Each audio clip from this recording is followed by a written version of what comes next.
नमस्कार साथियों। संवाद की कड़ी में आज बात होनी थी। एक प्रयास होना था कि कुछ लोगों से बात हो और एक चर्चा हो। और चर्चा ये हो कि अगर संभव हो सके,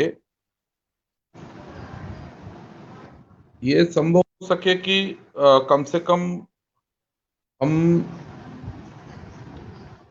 परिवार के उन लोगों से जुड़ सकें जिनकी बात जो है अक्सर सामने नहीं आ पाती है। सामने ना आ पाने का एक बड़ा कारण ये होता है कि हम बड़े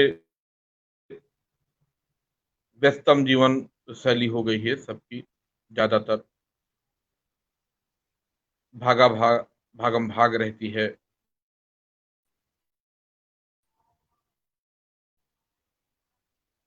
कार्यस्थल पर जाना, पहुंचना, वहां पर अपने कार्य को करना, कॉलेज, स्कूल, सब जल्दी पहुंचना, ये पूरी एक दौड़ रहती है।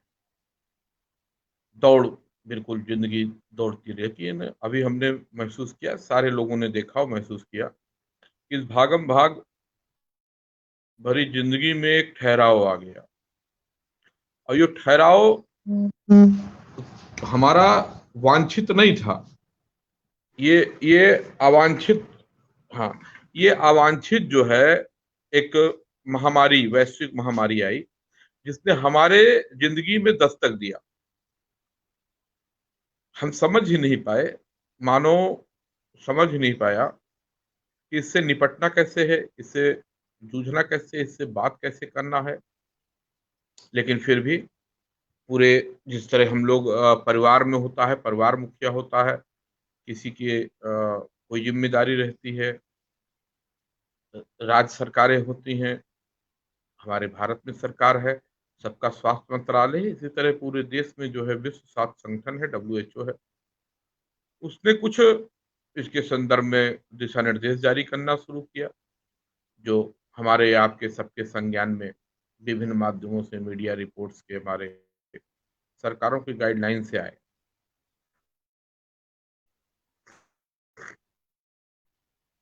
साथियों,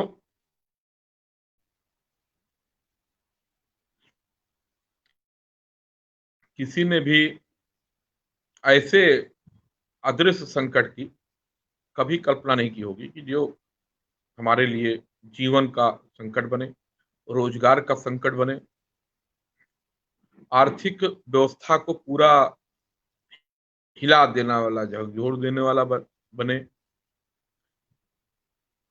पारिवारिक स्थिति में तमाम बदलाव इस दौरान हमारे सामने आए।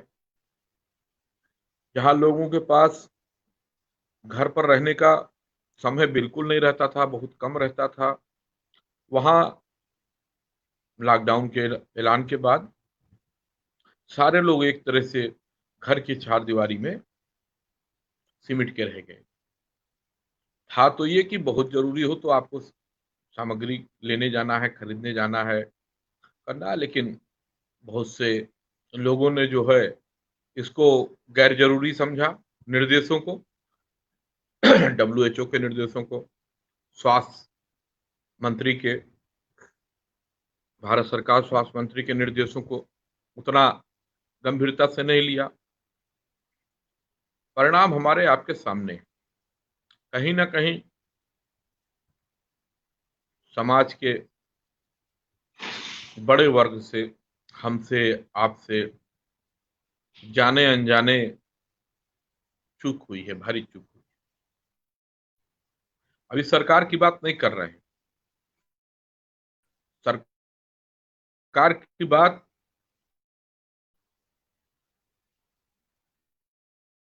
सबके दिमाग में है। सरकार का जो दायित्व होता है वो कसौटी पर कसे जाएंगे, और कसे जाने पर लोकतांत्रिक व्यवस्था में जो चुनाव होता है, चुनाव में आम मतदाता उसको अपना निर्णय सुनाता है। जी नीरा जी सादर प्रणाम। जी सादर प्रणाम आपको भी। तो सवाल सबसे महत्वपूर्ण ये है कि हम आप कर क्या रहे थे जब सरकार ने गाइडलाइन जारी किया कोविड-19 को लेकर के, तो हम आप क्या कर रहे थे? क्या वास्तव में हम परिवार के लोग, हमारे अगल-बगल पड़ोसी सोशल डिस्टेंसिंग का पालन जो हुआ कि आप दुकान जाइए दूर रह करके करिए, कि आपका दुकानदार, हमारे दुकानदार जहां हम गए वो उसको पालन कर रहे थे? मास्क लगाने की बात हो, हाथ धोने की बात हो, बार बार आवश्यक कार्य से ही निकलने की बात हो, ये सारे जो है निर्देश थे जिसको मानना, जिसका अनुसरण करना हमारा आपका अपने जीवन के लिए बहुत जरूरी था। अच्छा, जो बंदिशें लागू हो गई सरकार की तरफ, सरकार पर भी आते हैं, सरकार ने बंदिश लागू कर दी, आपको निकलना नहीं है, स्कूल कॉलेज व्यापार सब बंद हो गया, सब बंद हो गया, आप घर में कैद हो गए। तो कभी आपने सोचा कि ये बंद हुआ तो इसका सबसे ज्यादा असर किस पर पड़ेगा? सारे लोगों ने बात किया, सारे लोगों ने ये कहा कि इससे रोजगार प्रभावित होगा। तो सरकारों ने कहा भाई हम मजदूरों को, श्रमिक वर्ग को इतना पैसा दे दे रहे हैं। उद्योग जगत को घोषणा हुई भारत सरकार की तरफ से कि हम इतना राहत पैकेज दे रहे हैं।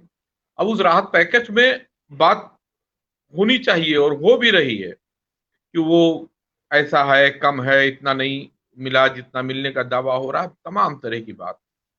वो ठीक है, वो बहुत जरूरी है बात होना, हमको आपको सबको करना चाहिए, जागरूक नागरिकों को। लेकिन कभी हमने आपने सोचा कि इसका प्रभाव जो है सबसे ज्यादा किस पर पड़ा? वृद्ध जो कभी घर से बाहर निकल करके बैठ सकते थे, बात कर सकते थे, वो घर में कैद हो गए। जो बच्चे थे, छोटे बच्चे थे, जो 8th तक पढ़ते थे, वो घर में रह गए। ना वो खेलने जा पा रहे हैं, ना मित्रों से मिल पा रहे हैं अपने, ना पढ़ाई कर पा रहे हैं। मैं उन लोगों की बात बिल्कुल नहीं कर रहा हूं आज, जिन लोगों ने इस वैश्विक महामारी में सरकारों के और समाज के मंतव्य का बिल्कुल खुल्लम खुला उल्लंघन किया। वो तब तक घूमते रहे जब तक उनके गली में, मोहल्ले में, पड़ोस में कोई कोविड-19 का पेशेंट आ नहीं गया, तब तक वो घूमते रहे। मैंने तो सुना है, मैंने तो पढ़ा है, मैंने देखा है कि लोगों ने ये कहा जब बॉम्बे में और दिल्ली में कोविड-19 के पेशेंट आने लगे, तो लोगों ने कहा कि अरे ये कोई अभी यूपी में तो है नहीं, लखनऊ में तो है नहीं, बाराबंकी का मैं निवासी हूँ, बाराबंकी में तो है नहीं।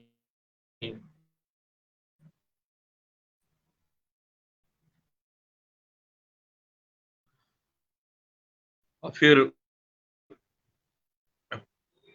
तो मुझे जो है बड़ी एक पीड़ा होती थी उस दौरान, ये क्या है समाज में, कि क्या हम इस तरह हो गए हैं कि हम ये भी नहीं समझ पा रहे हैं और हम ही बुद्धिमान हैं। लेकिन नहीं, अभी अरे नहीं, हमारे शहर में नहीं है, जहां होगा वहां होगा, यहाँ तो बिल्कुल आराम से है। और वो अपने बच्चों को भी, छोटे बच्चों को भी लेकर के घूमने, उनके बहाने खुद घूमने, या जब आप खुद घूम रहे हैं बड़े होकर के तो बच्चे कहाँ घर में रुकेंगे, वो रोते थे। वृद्ध भी जो, क्योंकि अभी एक जैसे एक कहावत है कि खरबूजे को देख के खरबूजा जो है रंग बदलता है, तो बहुत से ऐसे लोग निश्चित रूप से जो देखते हैं कि हमारे अगल बगल अनुशासन है तो वो भी अनुशासनबद्ध रहते हैं, और अगर वो देखते हैं कि नहीं सब ऐसे चल रहा है तो वो भी वो करने लगते हैं। तो बहुत सा ये जो मेरा व्यक्तिगत मानना है, मैं कोई इसमें, मेरे पास आंकड़ा नहीं है, मेरे पास कोई रिसर्च का संसाधन नहीं है, मेरे पास कोई इसका जो है ऐसा कोई विवरण की कोई मुझसे कहे कि आपने ये डाटा कहाँ से इकट्ठा किया, आपको ये जानकारी कहाँ से मिली, तो माफ करिए, आप मित्र हैं, मित्राणी हैं, परिवार के लोग हैं, पड़ोसी हैं, मुझे माफ करिए, मेरे पास ऐसा कोई रिसर्च नहीं है, कोई आंकड़ा नहीं है, कोई नहीं है कि इसके कोविड-19 के ये जो संक्रमण ये लेकिन मेरे मैंने अपने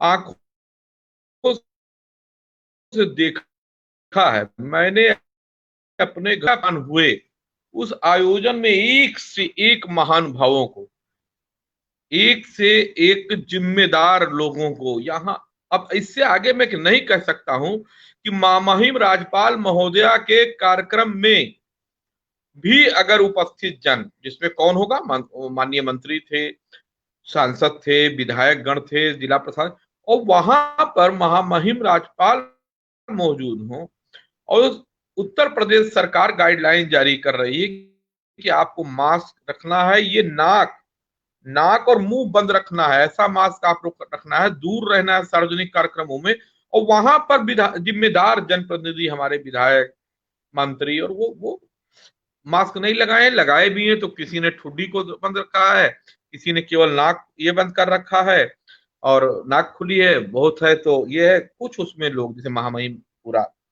बंद किए हुए थे।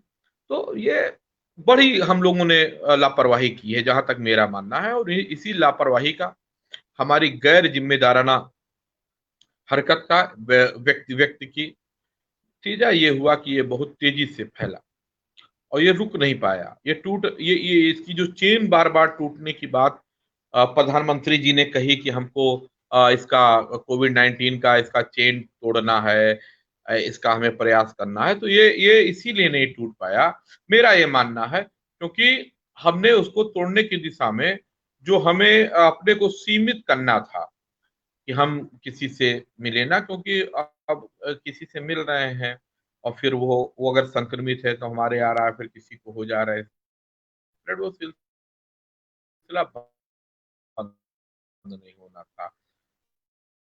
तो एक जागरूक समाज के जागरूक में असफल साबित हुए हैं कोविड-19। हम यह इसमें मैंने जो कहा उसका एक ये कारण था कि हम समझ नहीं पाए, दरअसल हम समझ ही नहीं पाए कि हमारे परिवार में इस दौरान में कौन कौन परेशान है। ये चेन तोड़ने के लिए सबसे कारगर उपाय ये था कि जो जिसे कहा जाता है ना कि युवाओं के सर पर और कंधे पर समाज का, देश का भार है, तो इस समय भी हमारे ही जो युवा थे, जो कामकाजी लोग थे, उनके ऊपर ही ये भी भार वास्तव में उसके ऊपर था। सरकारों का काम जो था वो उसकी अलग से बात होगी, उसको भी कह सकते हैं, आपकी कोई टिप्पणी है उस पर मैं सरकार का पक्ष नहीं, लेकिन सरकार का जो सामाजिक सरोकार और समाज के एक जिम्मेदार नागरिक का उस पर वक्तव्य होना चाहिए, वो मैं दे सकता हूँ। हमने किया क्या? अब हम बतौ मैं जैसे अभी मैंने कहा कि युवा हम घूमते रहे, वृद्ध थे घूमते रहे, बच्चों को घुमाने के बहाने हम निकलते रहे लोग, उसका देन हुआ कि जब तक आफत सर पर नहीं आ गई तब तक ये आभास ये नहीं हुआ कि हाँ भारी वजन है। अब आप देखिए क्या हुआ, रोजगार है, रोजगार स्थानीय स्तर पर हमने कभी रोजगार की चिंता ही नहीं किया, हमारे दिमाग में नहीं आया कि वो रोजगार, टैक्सी चलाना, रिक्शा चलाना, सब्जी बेचना, दिहाड़ी मजदूरी करना, किसी फैक्ट्री में लेबर क्लास फोर्स चतुश्रेणी कर्मचारी, वो भी प्राइवेट में जिसमें नौकरी तक सुरक्षित नहीं, उसको करने के लिए हमारे साथ के लोग जो है, हमारे अपने भाई बंधु जो हमारे क्षेत्र में रह रहे हैं, उत्तर प्रदेश, पूर्वांचल, कहीं भी, वो कहाँ जा रहे हैं? वो बॉम्बे जा रहे हैं, वो दिल्ली जा रहे हैं, हरियाणा जा रहे हैं, बंगलोर जा रहे हैं, और हमारी छाती चौड़ी हो जाती है कि हम उत्तर प्रदेश जो है सबसे ज्यादा लोकसभा सीट देता है। हम बहुत गर्व से कह देते हैं कि हम तो पूर्वांचल के चीते हैं, शान से जीते हैं, हम तो जय जय बुंदेलखंड, जय अवध, जय हरित प्रदेश, और बिल्कुल हम तो सबसे ज्यादा अनाज उगाते हैं। लेकिन हमने, हमारी सरकारों ने कभी भी जो है स्थानीय स्तर पर रोजगार की व्यवस्था क्यों नहीं की? जो चीनी मिलें शुरू भी हुई वो बंद हो गई, रोजगार हुआ नहीं जी। देखिए नीरा जी, जी सर, बिल्कुल सही कहा आपने। केवल सरकार के भरोसे बैठ जाना कि सारा कर्तव्य केवल सरकार है, ये मान सकता केवल आम जनता की ही नहीं, तमाम नेताजी लोग भी हैं जो केवल मजाक उड़ाते हैं सरकार का। जब कोई आपदा आती है तो समस्त देशवासियों को अपने कर्तव्यों का निर्वहन करना चाहिए। हाँ बिल्कुल, बिल्कुल बिल्कुल नीरा जी, मैं यही कहने का प्रयास कर रहा हूं और शायद समझ में आ जाए। दरअसल नीरा जी, मैं बताऊं, आज दरअसल आज तक कुछ टेक्निकल और इंटरनेट की बड़ी समस्या के कारण आज दो विषयों पर बात होनी थी। एक तो इसी में बालमन में बात होनी थी कार्यक्रम में, जिससे बच्चों से मैं बात कर रहा हूं कि कोविड 19 में क्या हुआ। दूसरा, अभी 4 बजे से एक बात बहुत अच्छी जानकारी मुझे 19 से बचाव को लेकर के, वो भी मैं सूचित करूंगा।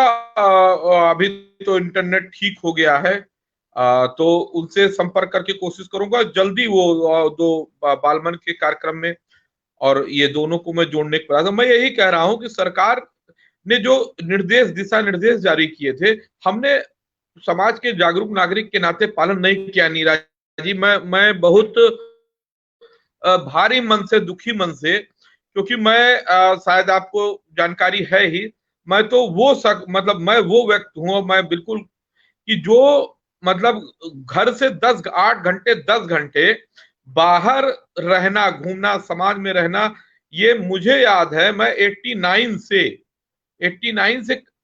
से कम 8 से 10 घंटा मैं घर से बाहर ही बिताया हूं। लोगों से मिलना जुलना, पुराने दोस्तों से मिल, सब पूरी गतिविधि। लेकिन जब ये महामारी आई और इसका मैंने पढ़ा, अध्ययन किया, फिर प्रधानमंत्री जी की बात को सुना, स्वास्थ्य निर्देशों का अध्ययन किया, तो मुझे समझ में आ गया कि इसमें बच के रहना है, बचाव ही उपचार उपचार है।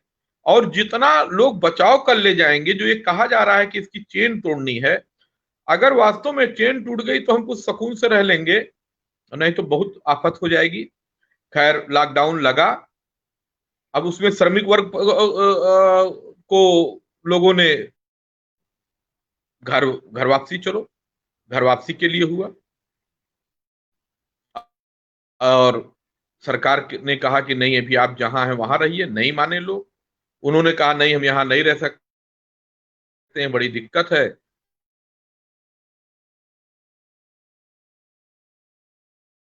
लोगों ने देखा घर आने के बाद,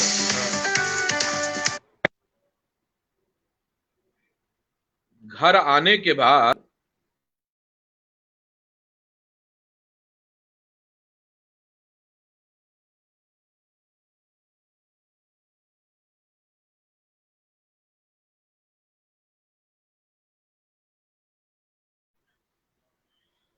जब,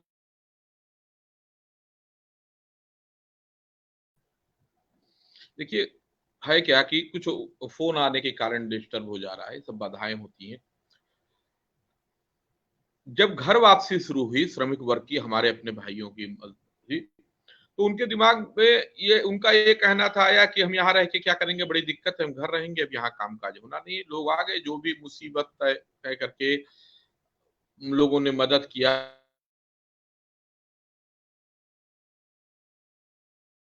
बड़े पैमाने पर खुद आए, सब आए।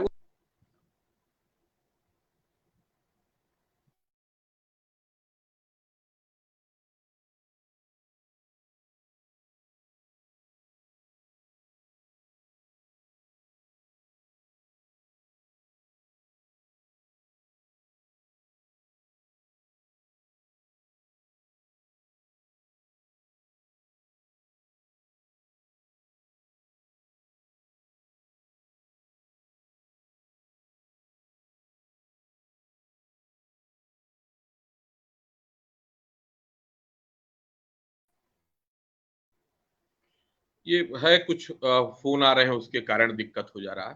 तो हमने वो दर्दनाक दृश्य भी देखा कि लोग पैदल घर से निकले और सब हुआ वो हुआ, घर पहुंच गए।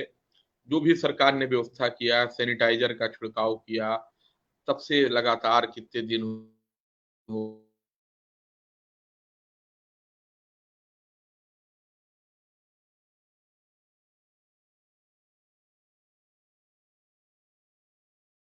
गए, मार्च से लेके अब तक हो रहे हैं, सब कर रहे हैं। कितनी परेशानी। क्या हम सोच रहे हैं कि हम कहाँ जा रहे हैं?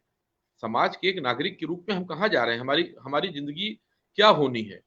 हम मनमानी करेंगे? यहाँ आए और तमाम लोग लौट भी रहे हैं, सूचना मिल रही है कि अरे कब तक घर रहेंगे, यहाँ तो वो नहीं, वहां चले जा रहे हैं। अब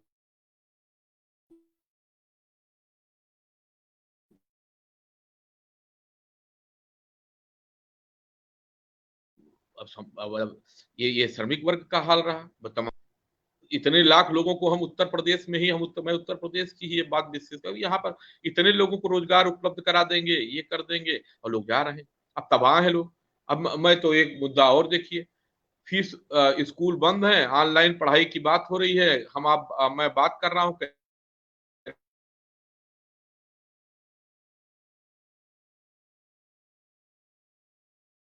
कि तो लेंगे, सरकार कह रही है हम दूरदर्शन और उस पर डीटीएच पर दिखाएंगे, उससे पढ़ लीजिए।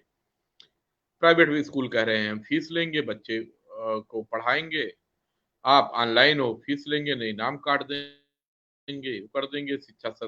शिक्षा मंत्री जी निर्णय ले पा रहे हैं? क्या शिक्षा माफियाओं का इतना दबाव सरकार पर होना चाहिए? सरकार पर इतना शिक्षा माफिया का, या समाज को इतना दबाव सहना चाहिए? विद्यालय प्रबंधकों को आज अभिभावक तमाम जगह, संगठन तमाम जगह मांग कर रहे हैं, फीस माफी की मांग कर रहे हैं। अब मैं बात कर चुका हूँ फीस फीस माफी और शिक्षा के मुद्दे पर। मैं राष्ट्रीय लोकदल के युवा प्रवक्ता रोहित अग्रवाल जी से बात कर चुका हूँ। अभी संभवतः संडे को फिर उनके साथ बैठना है, तमाम आंदोलनों को लेकर उनके साथ और लोग से भी बात हो रही है। तमाम आंदोलन, आज भी मैंने बात किया कुछ लोगों से जो आंदोलन परसों किया, धरना प्रदर्शन, लोगों ने कि आप जुड़िए, आप बात करिए, हम लोग संवाद बात करते हैं। तो उसी क्रम में मैंने महसूस किया था कि ये जैसे श्रमिक है वो निकल लिए, युवा है निकल रहे हैं, वृद्ध भी कुछ घूमने टहलने, जब लापरवाह जिम्मेदार लोग हैं तो निकल रहे हैं, बच्चे भी कुछ निकले। लेकिन बच्चे, मैंने बहुत कम से कम 15-20 बच्चों से बात किया है जिनकी जो 8th class, 5th 6th 7th, और मेरी दृष्टि भी गई है अपने घर रहते हुए। देखिए जो बच्चे थे, देखिए इसको आप महसूस करिएगा जितने लोग सुन रहे हैं, कि जो 6th 7th 8th 5th में पढ़ने वाले बच्चे थे, 4th में, उनकी गतिविधियां सड़क पर कम रही हैं। हाँ, छोटे बच्चों को कि ये घर में परेशान कर रहा है, उसको लेके घूमने के लिए कोई परिवार परिजन निकल गए होंगे, वृद्ध निकले होंगे, घर के मुखिया जिम्मेदार लोग सामान लेने के लिए निकले होंगे। लेकिन ये बच्चे नहीं निकले हैं, क्योंकि इन बच्चों ने टीवी पर न्यूज देखी, वो देखी, तो इनको मालूम चल गया कि ये खतरा है। तो ये इन्होंने अपनी लाइफ स्टाइल को बदला और घर में रहे।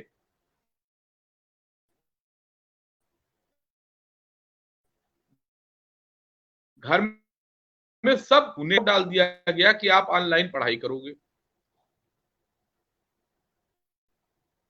ऑनलाइन पढ़ाई करोगे। अभिभावक पर अलग प्रेशर, बच्चे पर अलग प्रेशर, कहीं कोई कनेक्टिविटी नहीं, और वो बाहर जा नहीं सकता है। लेकिन उसको मन, जो शिक्षा का और कोविड-19 का मानसिक दबाव और शिक्षा का उसको अध्ययन का दबाव, क्या उस बच्चे के बाल मन को स्वाभाविक रूप से पनपने में बाधक नहीं है? कहाँ है मनोवैज्ञानिक, कहाँ है मनोचिकित्सक लोग? मेरा देखिए एक सवाल है, कहाँ है? जी जी, देखिए अब बलवंत भाई कह रहे हैं ऑनलाइन पढ़ाई केवल दिखावा है। बलवंत भाई, ऑनलाइन पढ़ाई दिखावा भी है, छलावा भी है। स्वाध्याय से बड़ी कोई चीज नहीं होती है। इतनी बड़ी वैश्विक महामारी है, सब है, अभी तो ये श्रृंखला लंबी चले। अभिभावकों को तो ये कहना चाहिए, मेरी समझ से, कि जब तक अब मामला ठीक नहीं हो जाएगा पूरी तरह से, तब तक हम बच्चों को पढ़ने भेजेंगे ही नहीं, किसी भी आयु वर्ग के। जान है तो जहान है, जीवन सुरक्षा से बड़ा कोई चीज नहीं होता है। जीवन रहेगा तो व्यक्ति अवसर तलाश लेता है, अन्यथा आपके हाथ में बड़ी दुख के अलावा कुछ बचता नहीं है। और कोई अगर इस समाज में आप अपने बच्चे के केवल पढ़ाई की आपको चिंता, उसके स्वास्थ्य की चिंता नहीं है। इस महामारी से बचने का किसी के पास कोई उपाय नहीं है अभी। कहीं आपके पास जो है कोई दवा ऐसी नहीं है कि इसको आप खा लीजिए ठीक हो जाए। सब केवल हार्ड इम्यूनिटी और जो बचाव है उसके तरीके। लेकिन जब वो बिल्कुल जो आप स्टडी करिए, जो पढ़िए, बताने के हिसाब से है कि जी जिसकी इम्यूनिटी ठीक होगी तो ये वायरस उसको नुकसान नहीं पहुंचाएगा, वो धीमा हो जाएगा। लेकिन नुकसान ना पहुंचाने में भी नुकसान तो पहुंचा ही जाएगा। ये कोई स्वास्थ्य निर्देश बता दे कि किसी को भी कोविड-19 होगा तो शरीर के किसी अंग को नुकसान नहीं पहुंचाएगा? हो ही नहीं सकता है। आपके ही जितने डब्ल्यूएचओ के निर्देश उसके हिसाब से ये है, क्योंकि अगर वो नुकसान नहीं पहुंचा रहा है तो फिर कोई खतरा ही नहीं है। अगर नुकसान नहीं पहुंचा रहा, कोई खतरा, नुकसान पहुंचा रहा तभी तो खतरा है। तो ये उसमें बच्चों को पढ़ाई के नाम पर जो है ढकेलना कोविड-19 के एक बिल्कुल समझिए विषाक्त वातावरण में। क्योंकि आप जब बाहर जाने को कह रहे हैं तो सैनिटाइजर, आप देखिए एक और सरकार क्या जुड़ा, अगर नीरा दुबे जी हो तो उसको गंभीरता से सुने और साथी भी सुने। लेकिन वो अब सरकार की भी बात कर लेना, समाज और सरकार से जुड़ी बात। योगी आदित्यनाथ जी ने कितना बढ़िया निर्णय लिया और कहा कि जो है वो पूरे उत्तर प्रदेश में सैनिटाइजेशन होना चाहिए।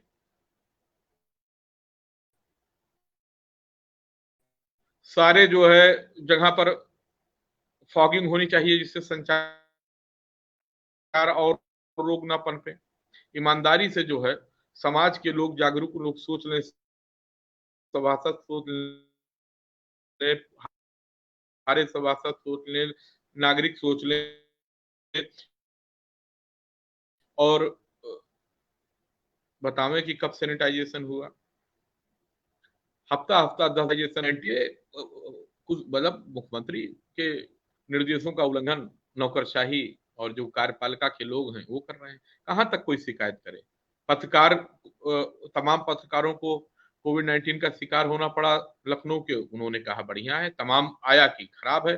बाराबंकी के में घटनाएं हुई। अभी एक पत्रकार साथी थे पाटेश्वरी प्रसाद, वो कोविड-19 के शिकार हुए। एक हॉस्पिटल चंद्रा है जो यहाँ का L1, उसमें भर्ती हुए, वहां उन्होंने उसकी समस्या को उजागर किया। अब उन्होंने उसमें समझा, तमाम मीडिया जगत के वो प्रमुख रूप से खबर बनी। आज जो वहाँ नोडल अधिकारी और जो वो है वो कह रहे हैं ऐसी कोई बात ही नहीं है। तो ये जो नौकरशाही का और इसका मनमाना, ये इतना गैर जिम्मेदाराना और जनहितकारी विरोधी है कि इसके लिए समाज को खड़ा होना पड़ेगा। चुप्पी तोड़ जी बलवंत भाई, अभिवक्ताओं पर दोहरा दबाव है। अभी डीपीएस अभिभावकों पर है। डीपीएस का उदाहरण देखना, डीपीएस का मास्क वायरल हुआ है, 300 का मास्क फीस उसने खर्चे, ऊपर से ऑनलाइन पढ़ाई से मानसिक तनाव। अरविंद जी, योगी जी ने निर्णय अच्छा लिया लेकिन जमीन पे कुछ नहीं हुआ, केवल कागजों पर। जी बलवंत भाई, जो आप कह रहे हैं मैं उसी पर आ रहा हूँ। देखिए, जहां बात योगी आदित्यनाथ जी की आ जाती है तो योगी आदित्यनाथ उत्तर प्रदेश में अकेले वो शख्स हैं जिन्होंने संचार रोगों के खिलाफ लंबी लड़ाई लड़ी है।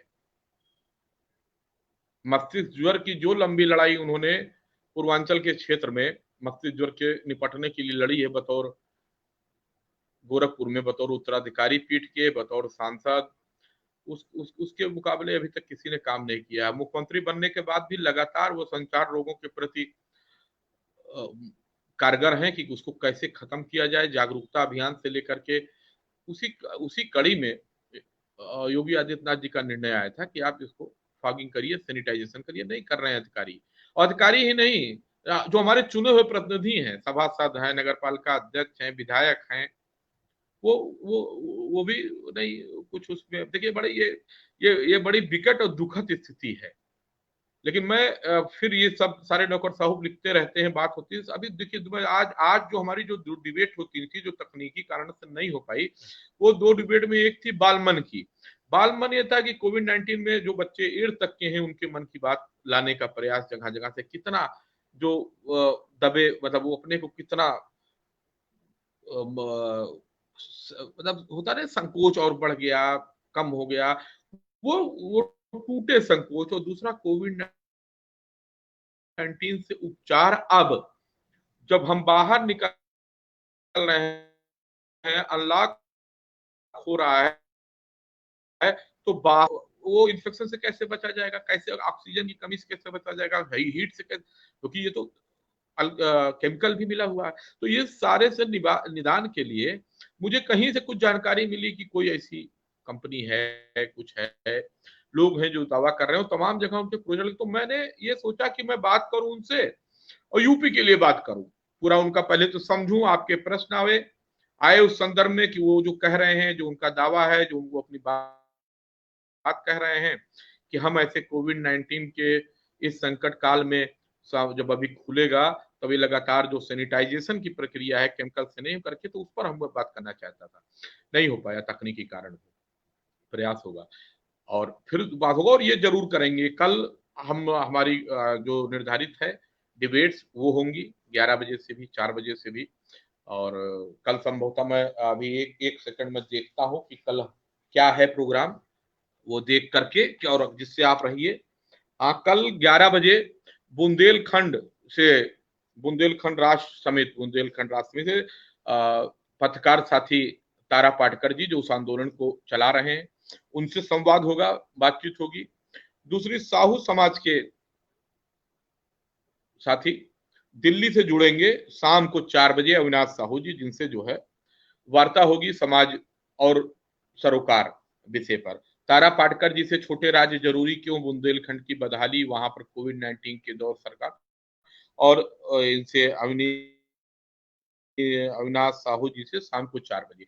और इसी बीच में कल मेरा प्रयास रहेगा, बिल्कुल अथक कोशिश रहेगी कि आज जो हमारी बात होनी थी प्रयागराज से सार्थक श्रीवास्तव से बालमन कार्यक्रम में, और 4 बजे जो हमारा कोविड-19 से बचाव के संदर्भ में दिल्ली से जीपी सिंह जी से बात होनी थी, वो दोनों बातें कल ही हम उन दो प्रोग्राम के साथ में करें। तो कल का एक व्यस्तम समय रह सकता है, हम करेंगे। आपके पास जब मौका होगा तब देखिएगा, क्योंकि बात आनी जरूरी है, निरंतर का क्रम है। शनिवार को भी लोगों से बात होनी है। जिस दिन कोई तकनीकी बाधा आ जा रही है इंटरनेट की, उसी दिन नहीं हो पाया, कल भी उससे जूझे हैं। फिर बात मैंने सोचा खराब है तो बात कर लें, आज भी वो प्रक्रिया रही।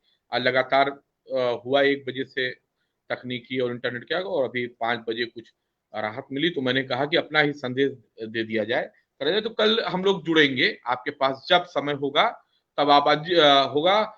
ये बलवंत भाई, ये सरकार केवल नौकरशाही से ही चल रही है, अधिकारी सीएम साहब की मीटिंग में गेम खेलते दिखाई देते हैं।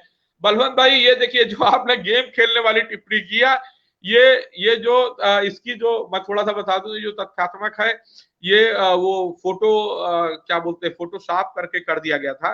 लेकिन आपने जो पहले कहा कि एक सरकार केवल नौकरशाही से चल रही है, जी हाँ, नौकरशाही जो है अपना मनमाना रवैया अपनाए है, और मुख्यमंत्री के तमाम अच्छी योजनाओं को वो अपने मनमाने कारणों से पलीता लगा रही है। हमारा इसीलिए लगातार प्रयास है कि हम शासन सत्ता के सर्वोच्च शिखर उत्तर प्रदेश में मुख्यमंत्री जी को, देश के गृह मंत्री अमित शाह जी, अच्छी योजनाओं का इस गाइड कामों की, गलत कामों का खमियाजा लोकतंत्र में सरकार को ही गुजरता। अच्छा, प्रवीण भाई जुड़े हैं। प्रवीण भाई ने कहा सुंदर प्रयास, धन्यवाद प्रवीण भाई।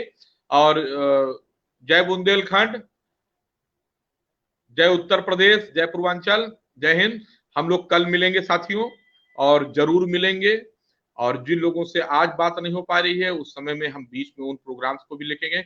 लेकिन कल 11 बजे हमारे साथ जुड़ेंगे भाई तारा पाटकर जी, जो पत्रकार, लखनऊ विश्वविद्यालय में विद्यार्थी रहे, यहाँ से पत्रकार रहे, आज बुंदेलखंड में बुंदेलखंड की दशा और दिशा सुधारने के लिए लगातार आंदोलनरत हैं, लोगों को जोड़ रहे हैं। वो जुड़ेंगे, 11 बजे उनसे बात करेंगे, और 4 बजे अविनाश साहू जी से बात करेंगे, साहू समाज के। जो हमारे साथी हैं उनसे, समाज और सरोकार पर। इस बीच में 11 से 12 और फिर 12 से 4 के बीच में 12:30 से लेकर के 3:30 बजे तक हमारी कोशिश रहेगी कि हम प्रयागराज से सार्थक श्रीवास्तव को बालमन में और दिल्ली से जीपी सिंह जी को कोविड-19 का बचाओ, इस विषय पर हम उनसे वार्ता कर ले जाएं, जिससे हम उनकी बात को समझ करके, आपके प्रश्नों को उनको सामने रख करके कोई नया रास्ता, कोई सुगम रास्ता बनाए। कल मिलते हैं। कल का दिन व्यस्तम रहे। जय हिंद साथियों, कल मिलते हैं। बचाव रखिए। अभी भी समय है स्वास्थ्य निर्देशों का अगर सारे लोग पालन कर लें तो 21 दिनों में संक्रमण के इस चेन को तोड़ा जा सकता है। मेरा विश्वास है जब हम मान लेंगे स्वास्थ्य निर्देशों को, सारे चीजों को कर फॉलो करने लगी तो कर लेंगे। अभी वैक्सीन आए भी, और राष्ट्र, समाज और राष्ट्र निर्माण में अपना कुछ तो योगदान दीजिए। धन्यवाद। कल मिलते हैं 11 बजे से।